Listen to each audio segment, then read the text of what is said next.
Neil, congratulations, that was quite a comeback. Yeah, it was. Yeah, very pleased with the way I played last three frames. It's probably like how I would have, preferred to start the match, coming out like that, but wasn't to be. And yeah, it was a little bit sort of edgy at the start. Both players not really that comfortable, even though Martin was 3-1 up. So yeah, I had to start taking my chances. I was going to be on my way home, and he missed a tricky pink in the middle there. 3-1, and the next chance I had, I made 78, and then back-to-back centuries to finish it off. So over the moon with the way I finished off the match. And those back-to-back centuries mean you've had more 100s this year than you had in the whole of last season. How many can you get this season, do you think?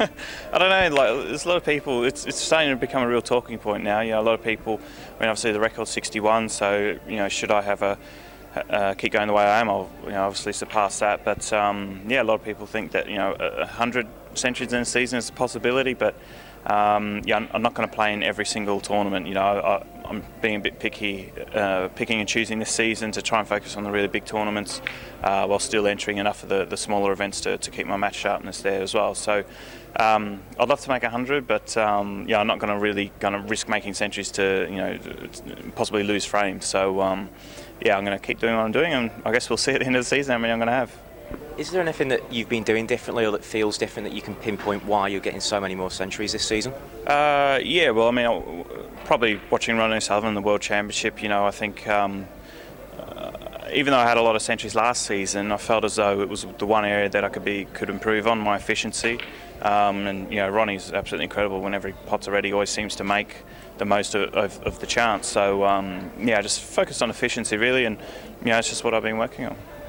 Mark Allen v Ali Carter's just getting underway in the arena now. Have you got preferences to who you'd like to face this evening? No, I mean, look, with a tournament like this, you're always going to come up against, tournament winners basically. So, Ali or Mark, it's a bit of a toss of a coin that match. Mark Allen's playing very well recently. Won a couple of Euro tours.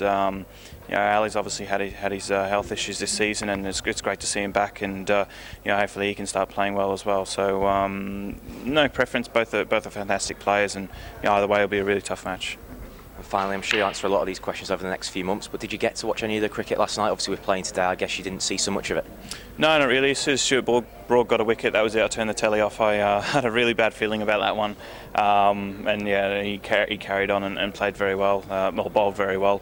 The Aussie press gave him a lot of stick before he went over, and I'm sure that probably didn't do him any harm himself. So Aussies came back really well. So I think that if Australia could maybe get around 350 or something like that, I think it'd be a half decent score. So all considering the start. So I think it'll be really interesting, this test.